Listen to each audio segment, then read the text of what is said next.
살아계신 아버지 하나님 끌어주시고 인도하여 주시옵소서.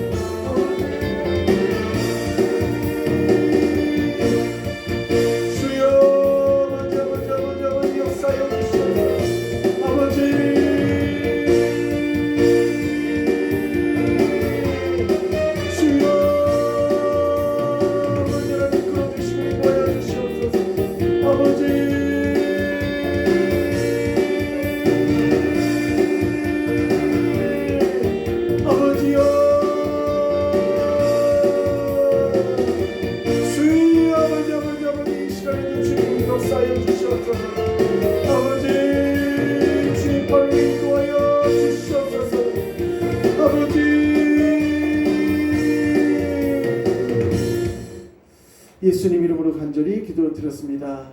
아멘. 우리 사모님이 기도해 주시겠습니다.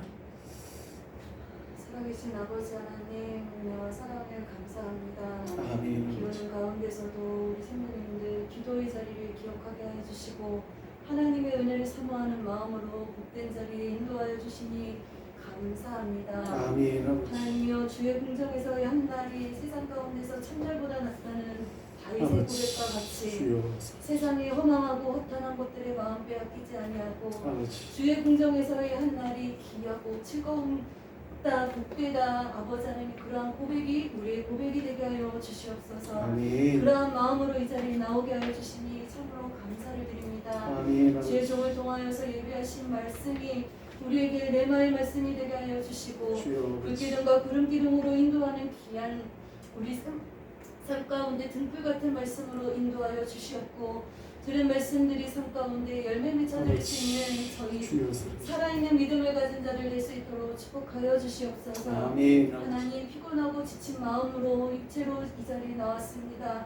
그러나 영은 우리가 힘을 받을 수 있는 시간 되게 하여 주시며 아버지. 영이 새 힘을 받음을 통하여서 우리 육체도 강건하여지고 힘을 얻을 수 있는 시간 되게 하여 주시옵소서. 아멘. 아멘. 지치고 피곤한 이들에게 로뎀나무와 같은 신과 아버지 하나님이여, 아버지 까마귀를 통하여서 우리에게 떡과 물을 제공하여 주시어서 로뎀나무에서 기력을 얻었던 엘리야와 같이 하나님 이 시간 주의 말씀을 통하여서 예배를 통하여서 영적으로 육적으로 기력을 회복할 수 있는 시간 될 수 있도록 축복하여 주시옵소서. 아멘. 시정을 아버지 하나님 앞에 의탁합니다.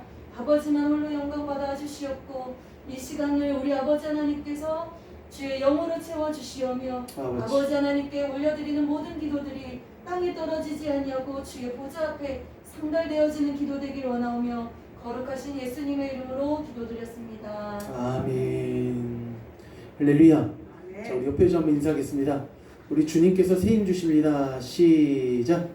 주님께서 새 힘 주십니다.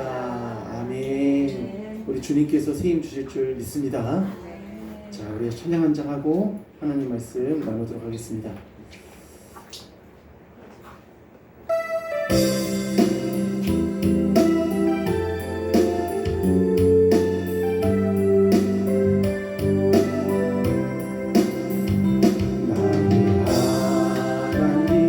나의 하나님, 나와 함께 하신 하나님, 주 뜻대로 살기 원하여 이처럼 간구합니다.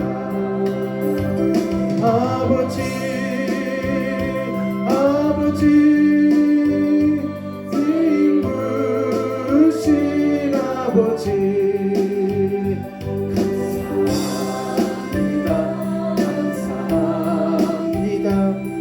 찬송하게 하소서.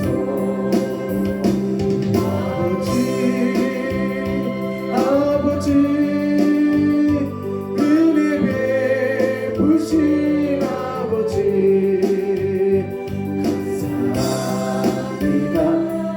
감사합니다. 영광 받아 주옵소서. 나의 하나님, 나의 하나님 아버지,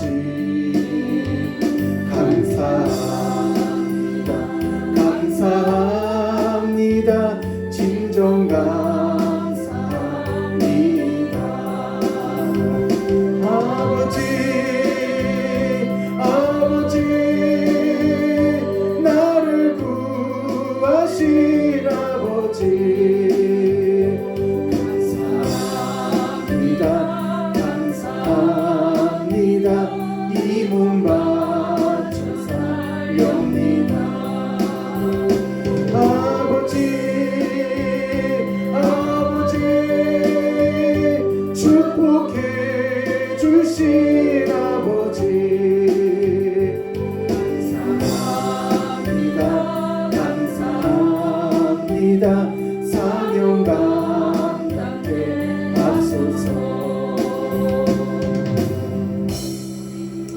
할렐루야. 우리 주님께서 힘 주실 줄 믿습니다. 아멘. 자, 오늘 은혜 받으신 말씀 우리 함께 나누고 이 시간 또 기도하도록 하겠습니다.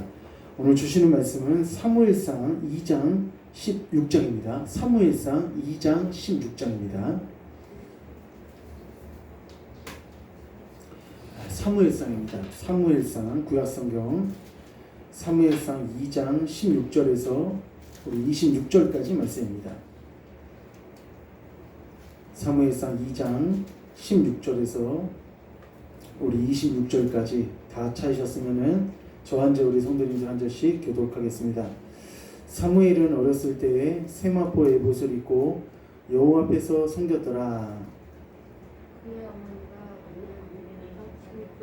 19절입니다. 19절 2장 19절 그의 어머니가 매년 드리는 제사를 드리러 그의 남편과 함께 올라갈 때마다 작은 겉옷을 지어다가 그에게 주었더니 엘리가 엘가나와 그의 아내에게 축복하여 이르되 여호와께서 이 여인으로 말미암아 내게 다른 후사를 주사 이가 여호와께 간구하여 얻어 바친 아들을 대신하게 하시기를 원하노라 하였더니 그들이 자기 집으로 돌아가매 여호와께서 한나를 돌보시사 그로 하여금 임신하여 세 아들과 두 딸을 낳게 하셨고 아이 사무엘은 여호와 앞에서 살아나니라.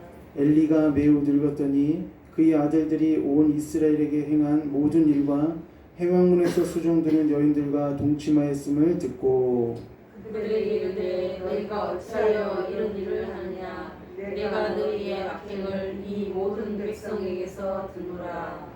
내 아들들아 그리하지 말라 내게 들리는 소문이 좋지 아니하니라 너희가 여호와의 백성으로 범죄하게 하는도다. 사람이 사람에게 범죄하면 하나님이 심판하시려니와 만일 사람이 여호와께 범죄하면 누가 그를 위하여 간구하겠느냐 하되 그들이 자기 아버지의 말을 듣지 아니하였으니 이는 여호와께서 그들을 죽이기로 뜻하셨음이더라. 우리 26절 다 같이 읽겠습니다. 시작. 아이 사무엘이 점점 자라매 여호와와 사람들에게 은총을 더욱 받더라. 아멘. 저는 오늘 이 시간에 마지막에 좋은 사람이라는 말씀으로 함께 하나님 말씀을 나누기 원합니다. 사람은 처음 좋은 사람이 있고 또 중간에 좋은 사람이 있고 또 마지막 끝이 좋은 사람이 있습니다. 그런데 가장 좋은 것은 처음부터 시작해서 중간 마지막까지 초지일관하여서 모든 과정이 다 좋은 사람이 가장 이상적이고 좋은 아주 그것이 가장 바람직한 사람입니다. 그런데 우리가 삶을 살아가면서 모든 과정 처음부터 마지막까지 모든 과정을 다 좋은 사람으로서 마친다는 것이 결코 만만하고 쉬운 것은 아닙니다. 그렇지만은 분명한 것은 내가 처음과 중간은 부족하다 할지라도 어떻게 내 삶과 내 인생을 맞춰야 되냐면은 마지막에 좋은 사람으로 우리가 인생을 맞춰야 됩니다. 처음과 중간에 우리가 처음에도 좋고 중간에도 좋은 그런 삶의 여정을 우리가 살아왔지만은 마지막에 안 좋으면은 그 처음에 한 일들, 중간에 한 일들이 다 묻혀버립니다. 그것이 다 그냥 아무것도 안 한 것처럼 그냥 사라지는 경우가 있어요. 우리 대한민국에 여러 역대 대통령들이 참 많습니다. 지금 윤석열 대통령까지 이제 왔는데 처음 여러 많은 대통령들이 우리의 그 역사 가운데 많이 거쳐왔습니다. 근데 그 중에서 가장 이 업적이 뛰어난 대통령 또 그리고 훌륭한 대통령을 찾아보러 가면은 각자가 하자마자 다 틀릴 수 있습니다. 예, 다 틀릴 수도 있지만은 그래도 우리나라에 가장 큰 업적을 베푼 그리고 그 업적을 남긴 대통령이 있다고 하면은 이승만 대통령이 되지 않을까 그런 생각을 한번 해본 적이 있거든요. 왜 이승만 대통령이 큰 업적을 남겼냐면은 일단 군가사를 다 따져보고 어떤 분은 이승만 대통령에 대해서 굉장히 막 이 혐오를 갖고 안 좋게 생각하는 사람들이 굉장히 많이 있습니다. 제가 한 번은 그 수동에 마석이거든요. 마석. 그 수동 마석에 수련회 장소를 찾으려고 중고등부 전도사 때 오래전에 찾으려고 어떤 그 수련회 장소를 한번 탐방을 하러 간 적이 있습니다. 그래서 그곳을 빌려갖고 수련을 하려고 간 적이 있었는데 이게 다 탐방을 하고 다 돌아보고 난 다음에 마지막으로 차 타고 서울을 가야 되니까 화장실을 들렸거든요. 화장실을 갔는데 거기 뭐 화장실 앞에 보니까 무슨 만화가 있는 거예요. 이게 무슨 만화지? 딱 자세히 봤더니 완전히 그 이승만 대통령을 완전히 그 엄청난 제인 치국으로 이렇게 그려진 만화더라고요. 그래서 그걸 보고 참 충격을 받았었는데, 근데 이제 분명한 것은 뭐냐면은 1945년도에 해방을 하고 난 다음에, 우리나라에 해방을 하고 난 다음에 그때 우리나라의 그 정서라든지 우리나라의 그 국민들의 어떤 정체성이라는 것이 공산주의나 자유민주주의에 대한 그런 정체성이 분명하지 않았습니다. 왜냐하면 일본 압제에서 지금 금방 해방이 됐고, 그리고 또 소련이라는 나라가 어느 나라에 가서 전쟁에서 이겼습니까? 나치 독일과 싸워서 이겼잖아요. 연합군으로 편성이 돼갖고. 그런 상황이 있었기 때문에 공산주의에 대해서 뭐 그렇게 그게 엄청나게 나쁜 것이다 그런 정체성이 없었어요. 크게 많이 없었습니다. 그런 상황 가운데서 우리나라의 이 공산주의 조선민주주의 공화국이라는 그 체계를 이 발판을 만들려고 박헌영이라는 사람이 많은 노력을 했습니다. 근데 결국은 그 뜻대로 안 됐죠. 그 사람이 뜻대로 안 되고 결국 어떻게 되냐면은 우리나라는 자유민주주의 국가로 초석을 삼게 됐습니다. 근데 까딱 잘못했으면은, 그 당시에 까딱 잘못했으면은 그냥 남북이 다 어떤 형식으로 될 수 있냐면은 공산주의로 넘어갈 수가 있습니다. 그리고 이승만 대통령이 또 한 가지 잘한 게 뭐였냐면은 한미동맹을 엮은 겁니다. 한미동맹. 근데 그 나라, 그 시대에 우리나라가 그렇게 미국이라는 큰 나라하고 동맹을 맺을 만한 상황이 아닙니다. 뭐 무기가 있습니까? 아니면 뭐 군사력이 뛰어납니까? 뭐 그런 게 하나도 없어요. 근데 그렇게 한미 동맹을 할 수 있도록 최선의 노력을 한 사람이 누구였냐면은 그 이승만 대통령이었다는 것입니다. 북한은, 그러니까 미국 같은 경우는 핵무기도 있었고 비행기도 엄청나게 많이 있었고 최신식 무기도 엄청 많이 있었지만은 우리나라는 전혀 그런 무기들이 없는 상황에도 불구하고 한미 동맹을 했다는 것은 큰 하나의 업적이 될 수 있습니다. 그렇지만은 이번은 끝이 안 좋았어요. 그러니까 자유민주주의 초석으로 나라를 세우고 한미 동맹도 시키고 그리고 공산주의에서 나라를 방어하기도 하고 이런 업적들은 굉장히 큽니다. 그런데 삼선 개헌을 하면서 끝까지 그 자리에 대한 그 욕심을 주변에 있는 사람들을 통하여 그 들어오는 여러 가지 참모진에 대한 그 의견을 뿌리치지 못하고 계속 개헌하다가 결국 그 욕심을 버리지 못해서 나중에는 부정선거가 일어나고 그리고 그걸 인하여서 온 국민들이 들고 일어나니까 그것을 6월 진압을 하다가 많은 사람이 죽게 되고 그 사건을 통해서 결국 하야를 하게 되고 부끄럽게 물러나게 됐다는 것입니다. 그러므로 우리 사랑하는 성도님들, 우리 성도에게는 이렇기 때문에 마지막이 중요합니다. 처음도 중요하고 우리가 중간도 중요하지만은 어떤 인생으로 우리가 마무리를 해야 되냐면은 마지막이 정말 아름다운 인생으로 우리가 마무리했을 때 주님이 보시기에 우리의 인생을, 우리의 삶을 인정해 주신다는 것입니다. 오늘 본문 말씀에 마지막이 좋은 한 사람과 마지막이 좋지 않은 한 사람이 등장합니다. 그 마지막이 좋은 한 사람은 오늘 누구냐면은 한나라는 사람입니다. 한나라는 사람이 등장하고 또 마지막이 좋지 않은 사람도 또 등장하는데 여기서 이 한나라는 여인은 아주 마지막이 좋은 여인이었어요. 그 이유는 무엇이냐면은 한나가 자식이 없는 상황 가운데서 엘가나와 같이 살다가 이 자식이 없는 그 문제로 인하여서 누구한테 나가서 하나님 앞에 누구한테 나가서 기도했냐면은 하나님께 나가서 기도를 했습니다. 우리 사랑하는 성도님들, 문제가 있고 어려운 일이 있을 순간들마다 하나님께 나가셔서 기도하시기를 주님의 이름으로 축복합니다. 근데 한나가 나가서 이렇게 소원합니다. 어떤 소원을 하냐면은 만약에 저한테 자식을 주면은 이 자식을 저한테 주시면은 이 자식이 젖을 떼게 되면은 하나님께 바치겠습니다. 이렇게 얘기를 하는 거예요. 그런데 우리가 막상 어떤 일이 이루어졌을 때 그 일이 이루어지는 것을 우리가 딱 경험하고 체험하고 난 다음에 다시 그 약속을 지킨다는 것은 결코 쉽지가 않습니다. 근데 한나는 어떤 여인이냐면은 딱 젖을 떼자마자, 진짜로 젖을 떼자마자 누구한테 아들을 갖다 드렸냐면은 성소에 있는 그 성막에 있는 여호와의 성전에 이 자식을 사무엘을 갖다가 하나님께 드렸습니다.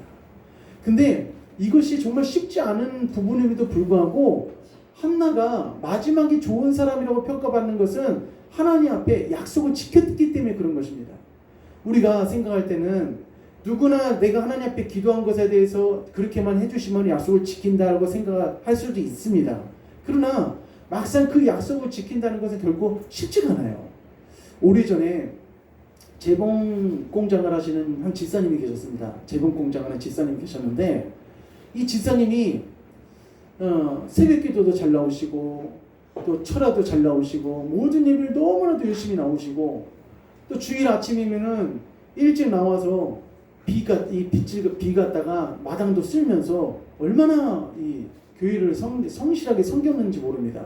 근데 이 집사님이 한 가지 바람이 있었어요. 어떤 바람이 있냐면은 하나님 저에게 복을 주시면은 저희 교회에 봉고차가 없는데 이 봉고차를 한데 제가 하나님께 드리기 원합니다. 이런 소망이 있고 꿈이 있었어요. 그래서 이분이 늘 항상 그런 소망과 꿈을 가지고 하나님 앞에 기도를 하는데 하나님 복을 주세요. 하나님 저에게 축복해 주세요. 이렇게 하면서 하나님 앞에 기도를 했습니다. 근데 하나님께서는 그 집사님의 기도를 들으시고 그분에게 그 재봉공장에 복을 주셨어요. 축복해 주셨습니다. 그래서 재산이 점점 늘어나갖고 얼만큼 늘어졌냐면은 거의 8억이라는 돈까지 벌 수 있을 정도로 하나님 앞에 축복을 받았습니다. 근데 이분이 처음에 하나님 저에게 복을 주시면은 봉고차를 한 대 사드리겠습니다 라고 얘기를 했는데 봉고차를 사드렸을까요? 안 사드렸을까요? 예, 사드렸으면 말 안 하죠. 예. 봉고차 안 샀어요. 봉고차 사드려야 되는데 지금은 봉고차가 비싸지만은 옛날에 봉고차가 쌌거든요. 그 봉고차를 사드렸어야 되는데 봉고차 안 사드리고 하나님께 안 드리고 그리고 이 예배도 간신히 주일날 하루만 딱 나오는 그런 신앙으로 된 거예요. 근데 거기서 끝나지 않으시고 하나님께서 그분에게 주셨던 복을 다시 다 회수하셨어요. 싹 다 회수하셔갖고 이제는 그 옛날에 몇 억씩이나 갖고 있었던 돈을 다 까먹어버렸습니다. 그리고 이 집사님이 다시 또 기도하는 거예요. 하나님 저한테 다시 복을 주시면은 제가 뭘 사드리겠다. 봉고차를 사드리겠습니다. 이렇게 얘기를 하는 거예요. 근데 하나님은 한 번 속지 내가 두 번 속냐 하면서 복을 안 주시는 거예요. 딱 그냥 먹고 살 만큼만 하나님이 복을 주시는 거예요. 은혜를 주신다는 겁니다. 그러니까 우리가 처음에 하나님 앞에 내가 이렇게 약속했습니다. 이렇게 하겠습니다. 이렇게 말을 했지만은 그것을 지킨다는 것은 결코 쉬운 게 아니라는 겁니다. 근데 오늘 여기 등장하는 마지막에 좋았던 사람이 한나는 하나님께 자기가 내뱉었던 그 소원과 내뱉었던 신앙 고백을 그대로 지켰던 인물이 누구냐면 바로 이 한나였다는 것입니다. 자, 우리 말씀 한번 보겠습니다. 말씀. 자, 1장 34절 한번 1장 24절 한번 보겠습니다. 1장 24절 시작. 저절 때문에 그를 데리고 올라갈새 수소 3마리와 밀가루 한 에바와 포도주 한 가죽 부대를 가지고 실로 여호와의 집에 나아가는데 아이가 어리더라. 아멘. 이제 젖을 떼자마자 그 얼마 안 되는 그 아기를 데리고 누구한테 나가냐면은 하나님께 나간 거예요. 그러니까 한나는 마지막에 어떤 사람이냐면은 깨끗한 사람입니다. 마지막에 약속을 지키는 사람이에요. 하나님께서는 이 모습을 보시고 다시 이 여인에게 어떠한 은혜를 베풀어 주셨냐면은 오늘 우리가 읽었던 말씀 바로 위에 보면 이런 말씀이 있습니다. 2장 21절에 여호와께서 한나를 돌보시사 그로 하여금 임신하여 세 아들과 두 딸을 낳게 하셨고 아이 사무엘은 여호와 앞에 자라니라. 아멘. 세 아들과 두 딸을 낳게 하셨어요. 5남매를 더 주신 거예요. 무슨 부자가 되냐면 자식 부자가 된 겁니다. 그러니까 하나님이 끝까지 약속을 지키고 마지막이 아름다우니까 하나님께서는 이 여인이 기대하지도 않고 구하지도 않은 것까지도 하나님께서 책임져 주셨다는 겁니다. 오늘 이 저녁에 오신 귀한 사랑하는 성도님들, 하나님 앞에 우리가 기대하지 않고 구하지 않은 것까지도 하나님께서 다 채워주시는 은혜가 일어나시기를 주님의 이름으로 간절히 축복합니다. 자, 끝으로 근데 마지막이 너무 안 좋은 사람이 또 오늘 등장합니다. 그 사람이 누구냐면 바로 엘리 제사장이라는 사람입니다. 근데 엘리 제사장은 처음과 중간은 좋았어요. 처음과 중간은 그래도 괜찮은 사람이었습니다. 지금 오늘 본문에 등장하는 사무엘상의 이 시대는 어떤 시대냐면은 사사시대입니다. 아직까지는 사사시대고 사무엘까지도 사사시대였다가 사무엘 이후에 어떤 시대로 접어드냐면은 왕정시대로 이제 접어드는 것입니다. 그런데 오늘 여기 엘리 제사장은 처음엔 좋았고 그리고 중간도 좀 괜찮았지만은 언제 나빠졌냐면은 마지막 때에 굉장히 나빠졌어요. 어떤 식으로 나빠졌냐면은 두 가지의 큰 실수를 했습니다. 하나는 자식 관리를 실패했고, 두 번째는 어떤 것을 실패했냐면은 영 관리를 제대로 하지 못했어요. 나의 그 영성 관리를 제대로 하지 못했습니다. 우리가 신앙생활하면서 가장 중요한 관리가 어떤 관리냐면은 영성 관리를 잘해야 됩니다. 내가 영성이 떨어지고 영성이 약해지면은 하나님께서 나를 향하신 뜻과 은혜를 잘 분별할 수가 없습니다. 날마다 나는 누구와 교통하고 교제를 해야 되냐면은 하나님 아버지와 교제하고 교통하고 특별히 성령 하나님의 인도하심을 받아야 되는데 내 영역이 떨어지고 영성이 떨어지게 되면은 하나님 아버지의 뜻을 분별해 나갈 수가 없다는 것입니다. 그러니까 이 말년에 엘리는 처음도 중요하고 중간에도 정말 잘했는데 마지막 순간에 자기 영성 관리를 제대로 못하고 자식 관리를 제대로 못하니까 그만 하나님 앞에 어떤 인물로 됐냐면은 하나님 아주 대노를 하셨습니다. 엄청 노를 하셨고 분노를 베푸신 거예요. 첫 번째로 자식 관리를 잘 못했는데 어떤 자식 관리를 잘 못했냐면은 하나님 앞에 드리는 예물이 있습니다. 이 당시에 우리가 오늘날 헌금을 드리잖아요. 하나님 앞에 헌금을 드리는데 이 헌금을 드리지만 그 당시에는 하나님 앞에 무엇을 드렸냐면은 소라든지 염소라든지 양을 갖다가 하나님 앞에 제사 드릴 때 그렇게 지냈습니다. 근데 하나님께 먼저 드리고 그 다음에 제사장 몫이 돼야 되는데 이 아들들은 어떤 범죄를 저질렀냐면은 하나님께 모든 제사를 끝내기 전에 자기 것들을 먼저 다 챙겨버린 거예요. 그러니까 오늘날로 말하면은 하나님께 드리는 헌금과 하나님께 드리는 예물을 이 사역자가 다 갈취해버린 겁니다. 이것이 하나님이 보기에는 엄청난 큰 죄가 된 거예요. 말씀 오늘 2장 16절에 보니까 그 사람이 이르기를 반드시 먼저 기름을 태운 후에 내 마음이 원하는 대로 가지라 하면 그가 말하기를 아니라 지금 내게 내라 그렇지 않냐면 내가 억지로 빼앗으리라 하셨으니 17절 한번 읽어봅시다. 시작. 이 소년들의 죄가 여호와 앞에 심히 크면 그들이 여호와의 멸시함이었더라. 아멘. 지금 이들의 죄가 어떤 죄냐면 이 죄가 심히 크면이라고 해서 심히 큼. 그러니까 여호와 하나님이 봤을 때 가벼운 일이 아니에요.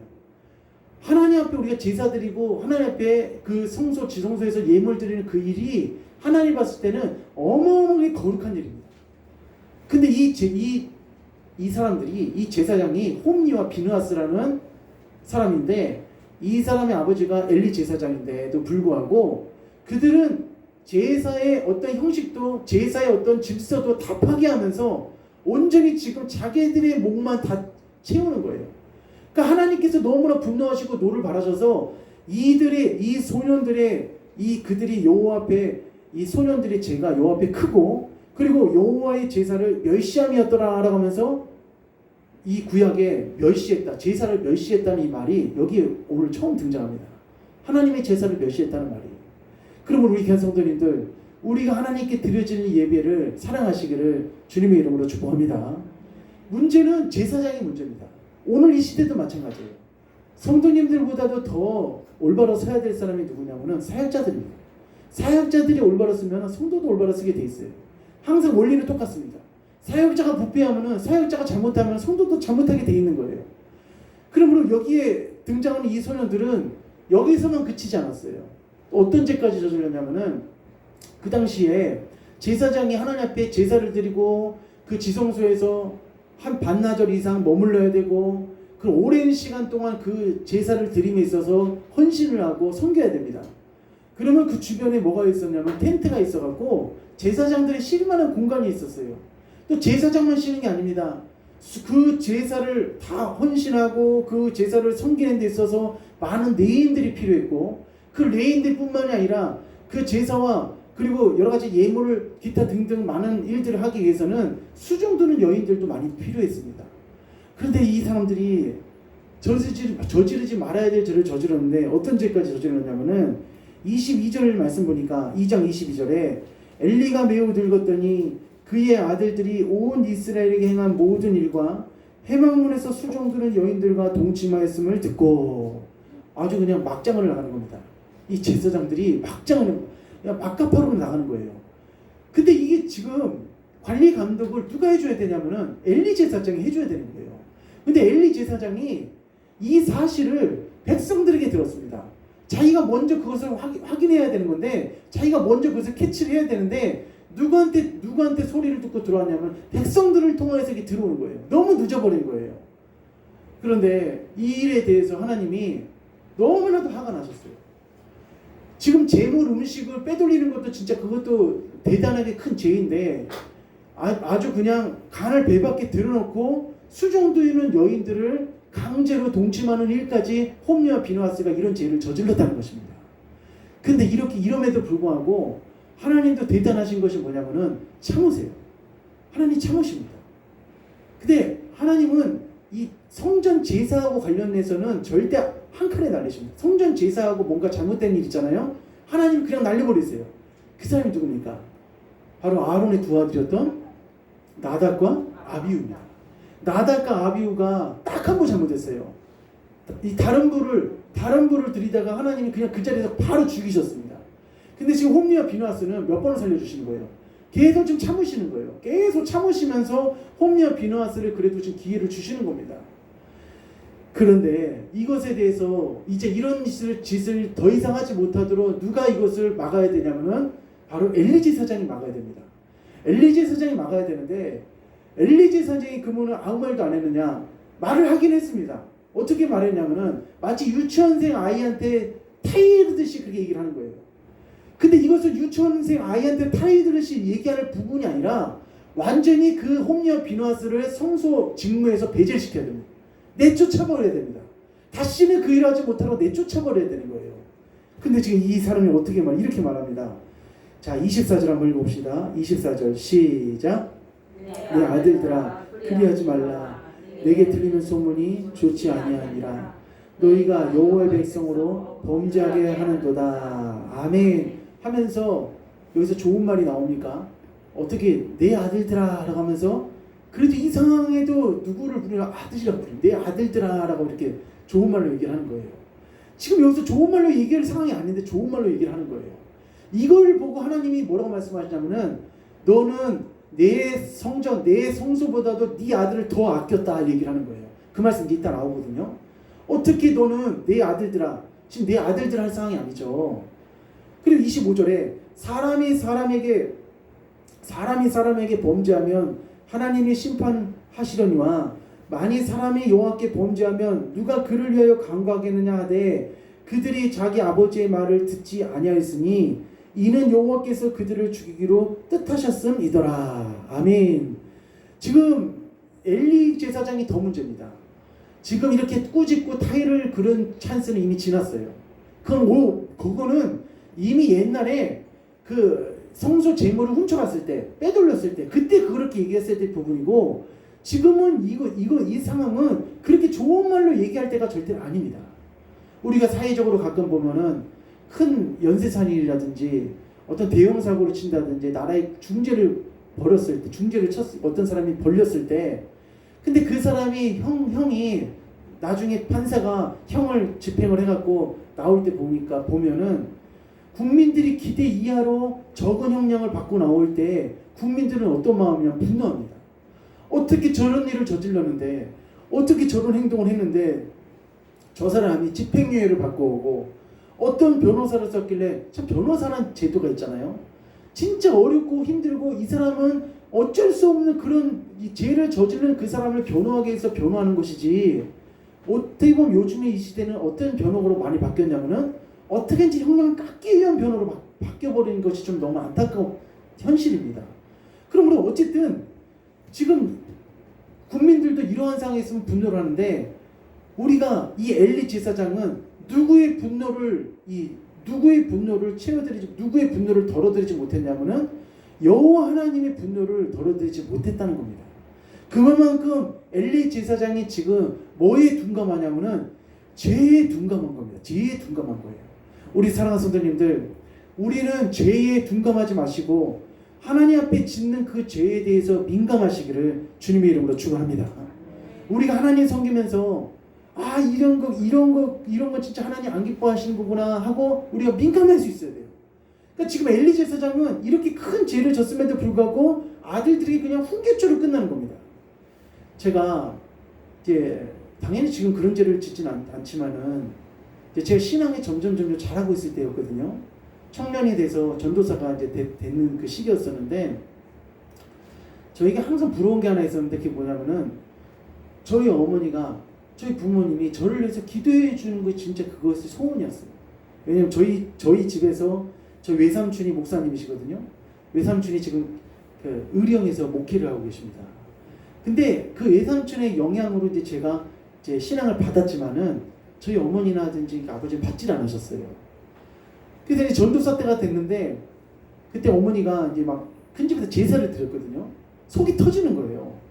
자식은 전도사로서 하나님 섬기는데 이렇게 엄마는 저렇게 세상 사람처럼 저렇게 살아가고 있으니까 막 속이 터지죠. 그래서 제일 부러운 게 뭐냐면은, 우리 어머니 나를 위해서 기도해 주는 사람이 있었으면 정말 좋겠다. 나의 어머니가 그런 게 굉장히 간절했어요. 그러니까 어머니의 부모님의 기도를 안 해주니까 저라도 그냥 2배, 3배 기도를 하는 겁니다. 엄청나게 기도를 하는 거예요. 근데 그때 이제 무슨 일이 있었냐면은, 이제 제사를 큰 집에서 제사를 드리는데 제가 제사를 당연히 안 가죠. 안 가는 걸로 소문이 난 거예요. 이제 소문이 났어. 이제 안 가는 거예요. 근데 어머니가 이제 어느 날 이런 부탁을 하는 거예요. 어떤 부탁하냐면은, 너가 큰 집 가서 제사 안 드리는 거는 내가 이제 이해하겠는데 그 대신에 이 만든 제사 음식 좀 큰 집에 갖다 달라는 거예요.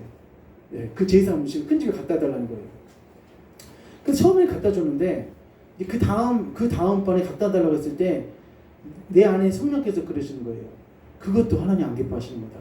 네가 제사 자리에 안 간다고 해서 그것으로 끝나는 것이 아니라, 다른 사람이 제사 드리는 그 음식을 네가 배달해 주는 것도 그것도 하나님 안 기뻐하시는 거다. 그런 깨달음이 오는 거예요. 그런 민감함이 오는 거예요.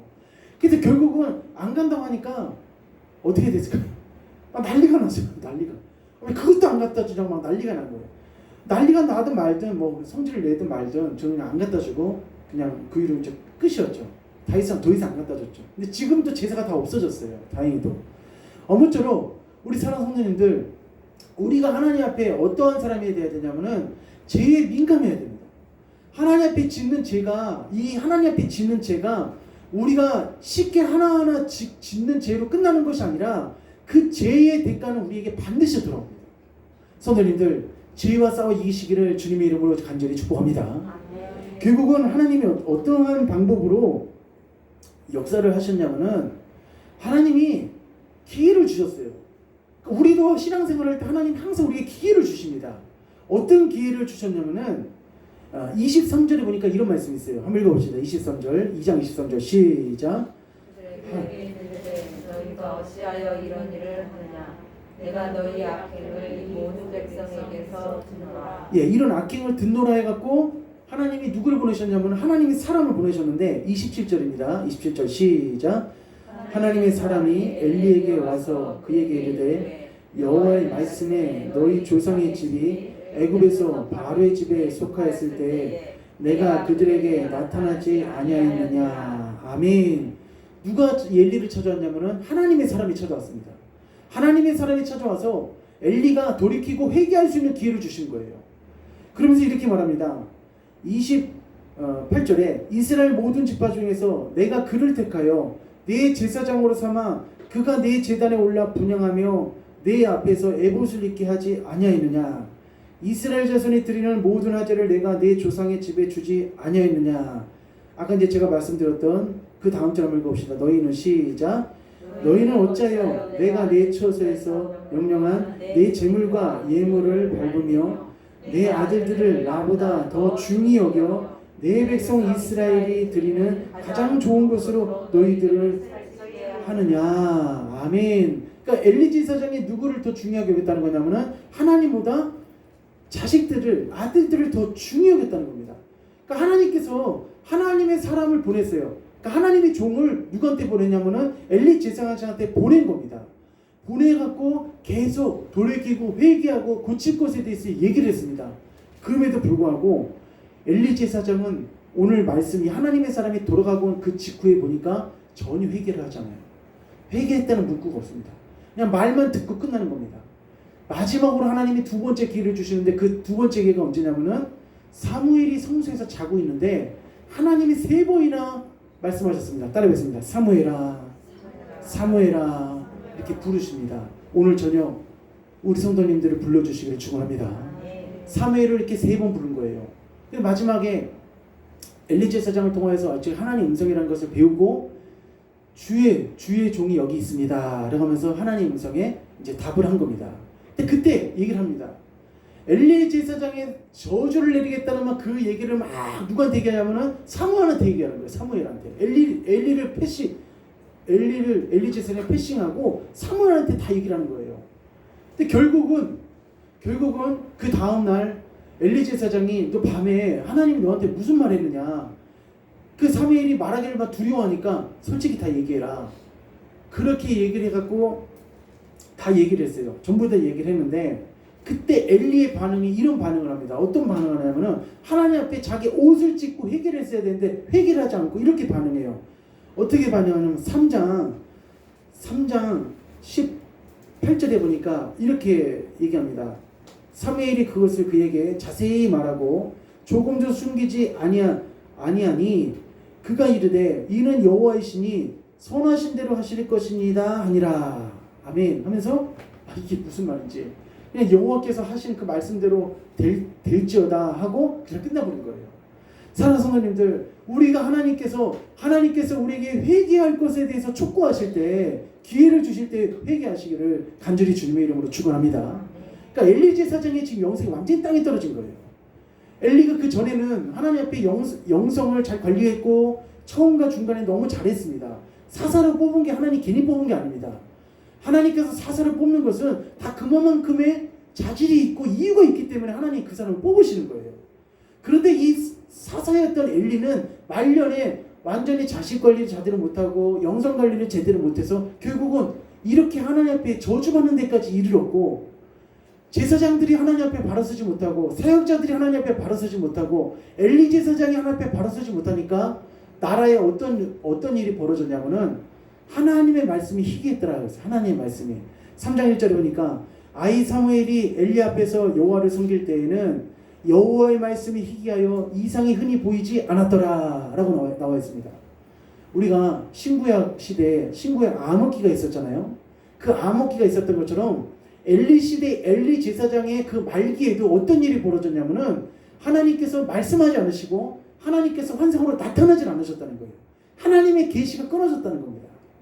우리 인간이 있잖아요. 우리 사람이 하나님의 말씀과 하나님의 간섭이 없이는 간섭을 안 받으면 편할 것 같고 좋을 것 같지만은 절대 그렇지 않습니다. 우리가 가장 축복은 무엇이냐? 하나님의 나의 삶에 간섭해 주시고 말씀해 주시는 것이 축복이라는 것을 믿으시기를 바랍니다. 근데 이스라엘의 엘리 제사장이 하나님 앞에 바로 서 있지 않으니까 하나님이 그 시대에 계시를 내려주지 않고 말씀을 주지 않았다는 겁니다. 어느 시대나 마찬가지예요. 하나님이 그 시대나 어떤 사람에게 말씀하지 않는다는 것은 그 시대와 그 사람에게 심판하신다는 겁니다. 그러므로 우리가 하나님이 나에게 말씀을 주시고 오늘 이 시간에도 우리가 하나님 앞에 나와서 기도하고 예비할 수 있다는 것은 이건 진정 하나님의 은혜고 축복입니다. 세상에 있는 사람들은 말씀이 없어요. 그냥 저기 있는 세상의 사람들은 그냥 자기의 생각과 어떤 분위기와 문화와 사회의 어떤 그 흐름에 따라서 그냥 살아가는 것입니다. 근데 그렇게 살다가는 그 마지막이 종말이 비극으로만 끝날 수밖에 없습니다.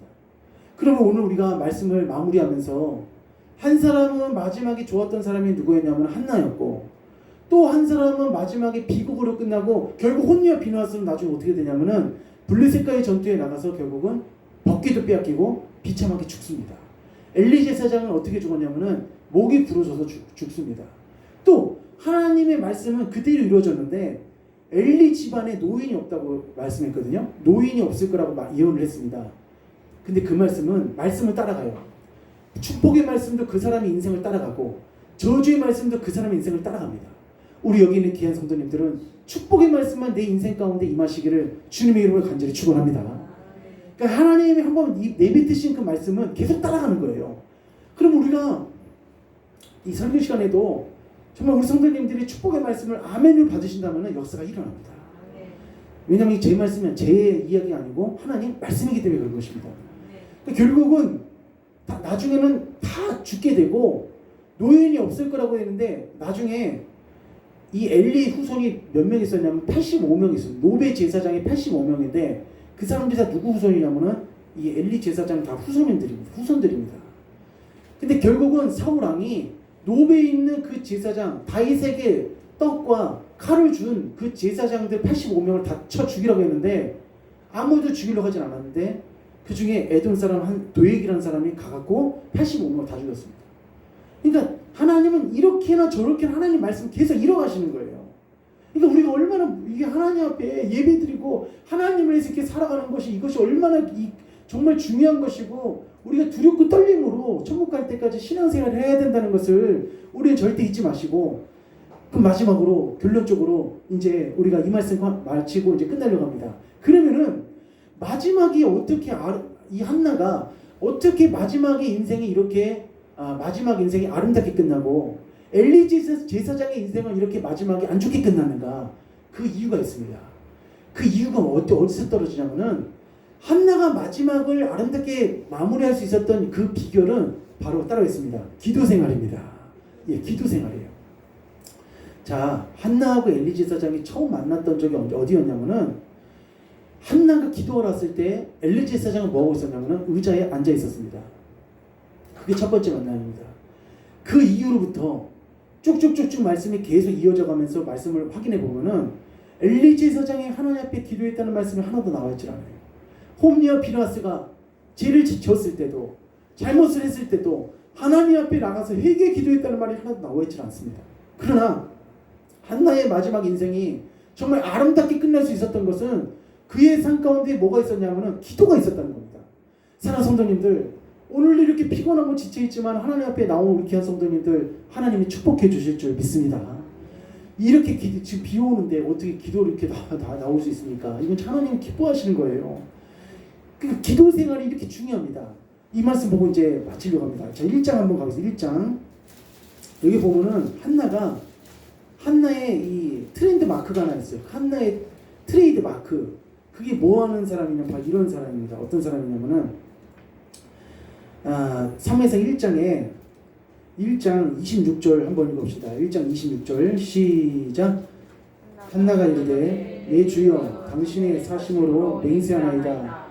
나는 여호와 내 주 당신 곁에 서서 여호와께 기도하던 여자라. 아멘. 한번 따라했습니다. 여호와께 기도하던 여자라. 예, 아주 아름답지 않습니까? 여호와께 기도하던 여자라. 예, 내가 여호와 앞에 기도하던 여자라고 하면서 성경은 한나를 뭐하는 여자라고 표현했냐면은 기도하던 여자라 이렇게 말했어요. 저는 이 말씀을 묵상하면서 너무 아름다운 말씀입니다. 여인 중에서 기도하던 여자라고 하는 거 하나님 엄청나게 기뻐하시는 말씀이거든요. 근데 기도는 여기서 끝나지 않습니다. 1장에만 한나하고 기도하고 연관된 그 말씀이 어마어마하게 많이 나와요. 또 어디 나오냐면은 이 27절에 보니까 이 아이를 위하여 내가 뭐 했더니 기도하였더니 내가 구하여 또 뭐하고 기도한 바를 여호와께 내게 허락하신지라 라고 하면서 여기서도 두 번이나 또 이게 기도가 나오는 거예요. 그리고 1장 10절에도 보니까 한나가 마음이 괴로워서 여호와께 기도하고 통곡하며 또 12절에도 그가 여호와 앞에 오래 기도하는 동안에 또 이렇게 나오고 또 17절에도 보니까 엘리가 대답하여 이르되 평안히 가라 이스라엘 하나님이 내가 기도하여 구한 것을 허락하시기를 원하노라 하니 이라고 하면서 기도가 어떻게 해요? 굉장히 많이 나옵니다. 그러니까 우리 귀한 성도님들 기도는 하나님이 나를 도와주시는 은혜의 밧줄입니다. 하나님께서 내가 기도할 때 내 기도하는 그 자리가 하나님이 일하시는 시간입니다. 내가 기도할 때 하나님께서 나를 도와주시고 내가 기도할 때 하나님께서 나와 함께 해주시고 내가 기도할 때 하나님께서 나에게 역사해 주시는 하나님이시라는 겁니다. 그러니까 우리가 빈부귀천 어린아이 노인을 따질 거 없이 하나님은 기도하는 사람의 그 마지막 인생을 하나님은 복을 주신다는 것입니다. 그러니까 절대로 엘리 제사장처럼 신앙의 경륜을 믿지 마십시오. 내가 이만큼 신앙생활을 했지, 내가 이만큼 이렇게까지 내가 왔지, 이걸 믿지 말고 매 순간순간 하나님을 처음 만난 사람처럼, 하나님을 처음 믿는 사람처럼 정말 그분 앞에 내 마음을 오픈하고 활짝 열고 정말 아버지 아버지 하면서 내가 간절히 기도하면서 달려나가신다면은 우리 성도님들 걱정하지 마십시오. 처음은 별로 안 좋더라도, 중간은 별로 안 좋더라도 마지막을 하나님께서 아름답게 좋게 마무리해 주실 줄 주님의 이름으로 축복합니다. 자, 우리 찬양하고 하나님 앞에 이 시간 하나님 마지막 인생 축복해 달라고, 더 큰 은혜 달라고 한번 기도하겠습니다. 자, 우리 찬양하겠습니다.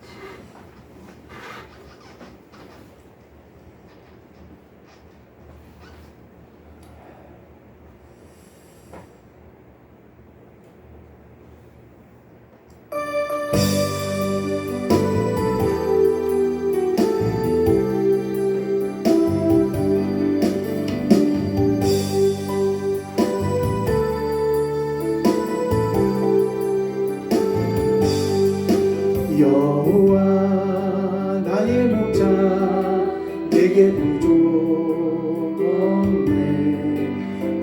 푸르른 조자리에 나의 몸 누리시네. 선한 목자 오 나의 목자여, 생수가 넘치는 곳 나를 하시네.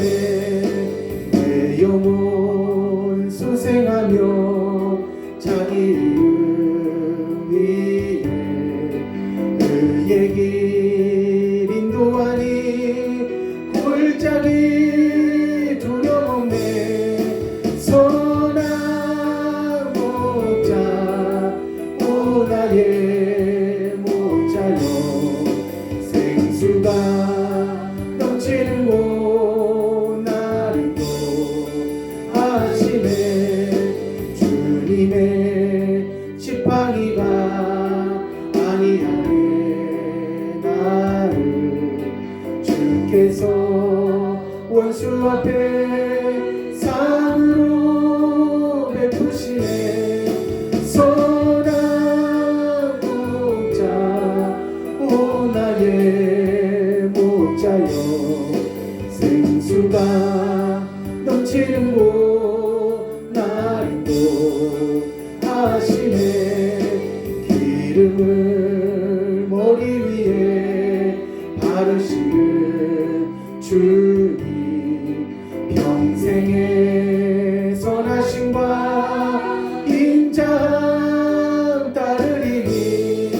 선한 목자 오 나의 목자여, 생수가 넘치는 곳 나를 하시네. 기름을 머리 위에 바르시는 주님, 평생의 선하심과 인자함. 우리 다같이 두 손으로 찬양합니다. 선한 목자 오 나의 목자여, 생수가 넘치는 곳 나를 하시네. 선한 목자 오 나의 목자여, 생수가 넘치는 곳 나를 하시네. 우리 다같이 들으신 말씀 기억하면서 아름다운 인생, 마무리 인생 잘하게 해달라고 우리 주여 세 번의 기도하겠습니다. 주여 주여 주여. 하나님 아버지, 살아계신 아버지, 마무리가 아름다운 인생 되게 하여 주시옵소서. 아버지 앞에 마무리가 좋은 내 사람으로 끝날 수 있도록 하나님 아버지 역사하여 주시옵소서. 아버지 하나님의 마무리가 하나님 앞에 아름다운 인생이 되어질 수 있도록 주여 역사하시고 인도하여 주시옵소서. 하나님 아버지, 이 시간에도 간절히 주님께 기도할 때 하나님께서 역사하여 주시옵소서. 아버지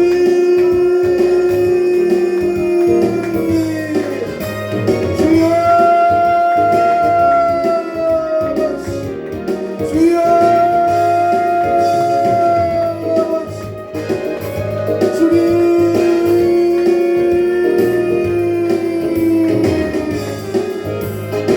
아버지여 마지막에 좋은 사람을 빛날 수 있도록 도와주시옵소서. 하나님 아버지여 처음도 중간도 마지막도 하나님 보시기에 아름다운 인생이 되어질 수 있도록 주여 역사하여 주시옵소서. 아버지